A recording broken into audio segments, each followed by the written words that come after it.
صلی اللہ علیہ وسلم نے ارشاد فرمایا، یہ روایت حضرت یزید ابن ابی زیاد سے ہے۔ انہوں نے کہا کہ خرج النبی صلی اللہ علیہ وسلم من بیت عائشہ فمر علی فاطمہ فسمع حسین یبکی فقال الم تعلمی ان بکاءہ یؤذینی۔ اس کو طبرانی نے روایت کیا ہے اس حدیث کو المعجم الکبیر میں، جلد نمبر 3 صفحہ نمبر 116 اور حدیث نمبر 2847۔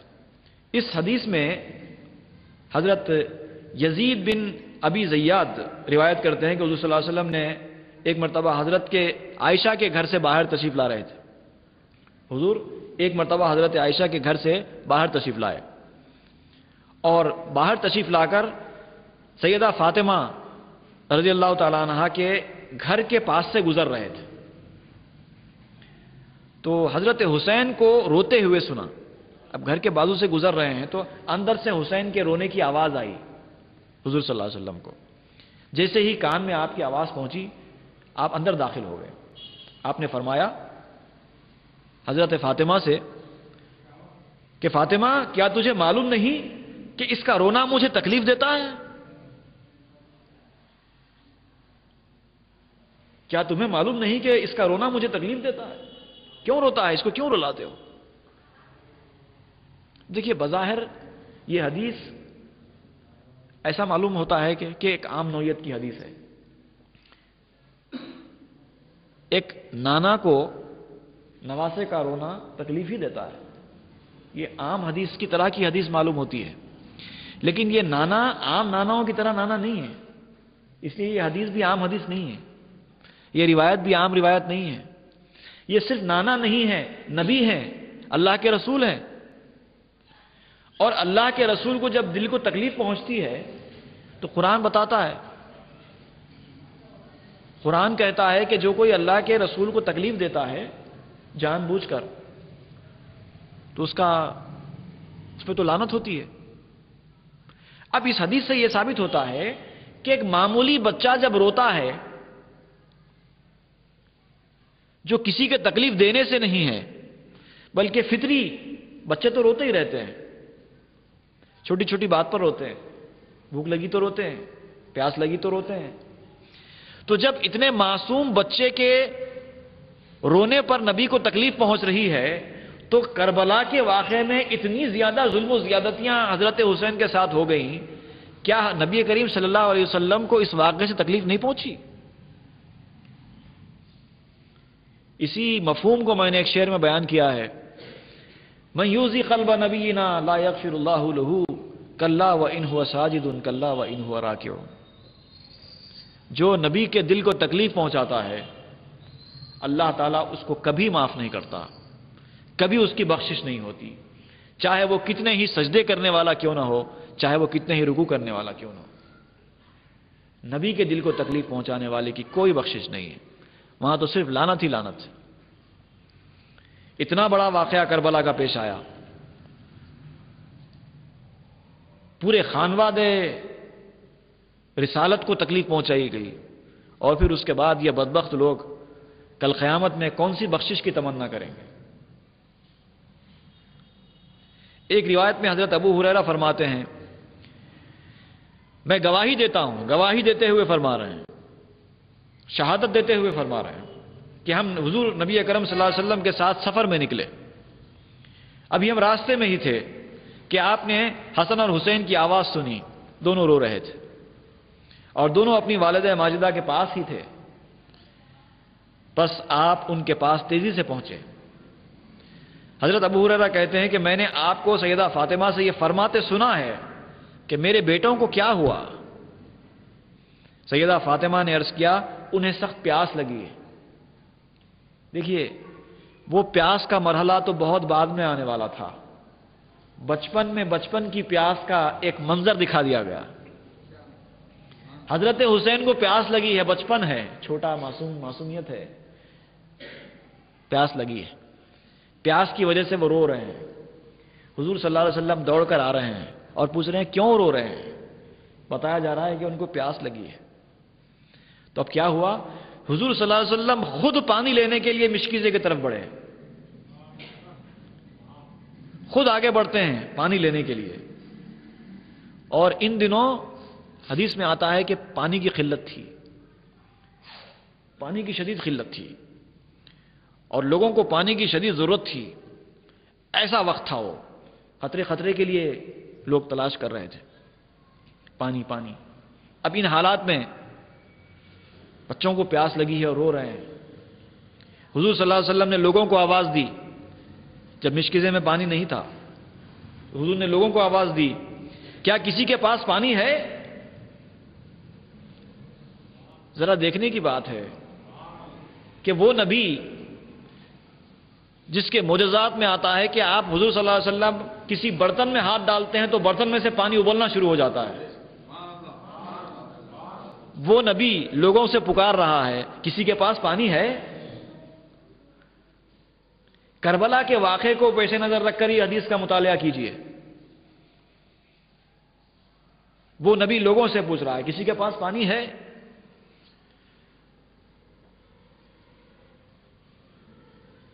ہر ایک نے اپنے اپنے کجادوں کو دیکھا جو لٹک رہے تھے، مگر کسی میں پانی نہیں تھا، ایک قطرہ پانی نہیں کسی کے پاس۔ اس کے بعد حضور صلی اللہ علیہ وسلم نے حضرت فاطمہ سے کہا، ایک بچہ مجھے دو۔ اب پانی کسی کے پاس نہیں ہے، بچے پیاس سے رو رہے ہیں، ایک بچہ مجھے دو۔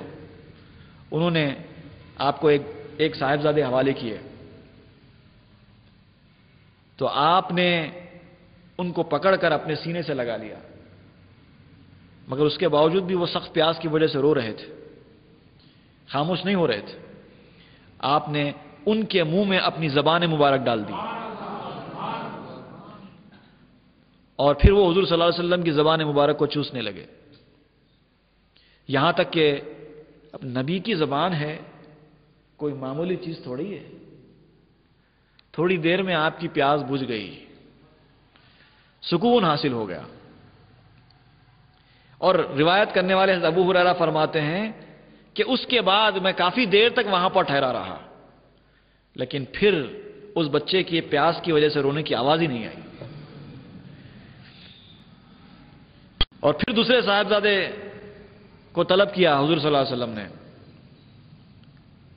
حضرت فاطمہ نے ان کو بھی روانہ کیا، حضور صلی اللہ علیہ وسلم نے ان کے ساتھ بھی وہی معاملہ کیا۔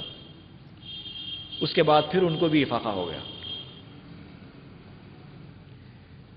اس واقعے میں ایک اور پہلو ہے، جیسا کہ میں ابھی بیان کیا کہ حضور صلی اللہ علیہ وسلم چاہتے تو اپنی انگلیوں کو اشارہ کرتے، کوئی معجزہ دکھا دیتے، زمین سے پانی نکال دیتے، انگلیوں میں سے نکال دیتے۔ زبان کو چسا کر ان کی پیاس کو ٹھنڈا کرنے کی کیا ضرورت تھی؟ کوئی اور طریقہ بھی ہو سکتا تھا۔ یہ اللہ تعالیٰ کا ایک بہت بڑا ایک کرشمہ ہے جو اس نے دکھایا ہے اس واقعے کے ذریعے۔ یعنی کربلا کے واقعے کی اہمیت بتائی گئی ہے اس حدیث کے ذریعے کہ ایک دور ایسا آنے والا ہے جب ان کو پیاس کی اتنی شدید ضرورت رہے گی۔ اس وقت یہ لوگ جو اپنے آپ کو مسلمان کہتے ہیں اور اللہ کے اس رسول کے اس شہید نواسے پر جنہوں نے پانی کو بند کر دیا ہے، ان کو ذہن میں آئے کہ یہ وہ نواسے ہیں جن کو تھوڑی سی پیاس لگی تھی تو نبی کریم صلی اللہ علیہ وسلم نے اپنی زبان ان کے منہ میں ڈال دی تھی، آج ہم ان کو پانی کے لیے تڑپا رہے ہیں، تو کل ہمارا قیامت میں کیا حشر ہوگا۔ اور پھر ان کو یہ ایک ہمت دلانے کے لیے تھا، ان کو اس قابل بنانے کے لیے تھا کہ کربلا کے اس واقعے میں تم کو آنا ہے، اس مرحلے سے تم کو گزرنا ہے، لو میرے زبان سے وہ ہمت وہ حوصلہ حاصل کرو، ابھی تو تم چھوٹے ہو، کل کے دن تو بہت بڑا کام کرنا ہے، بہت بڑے مرحلے سے گزرنا ہے۔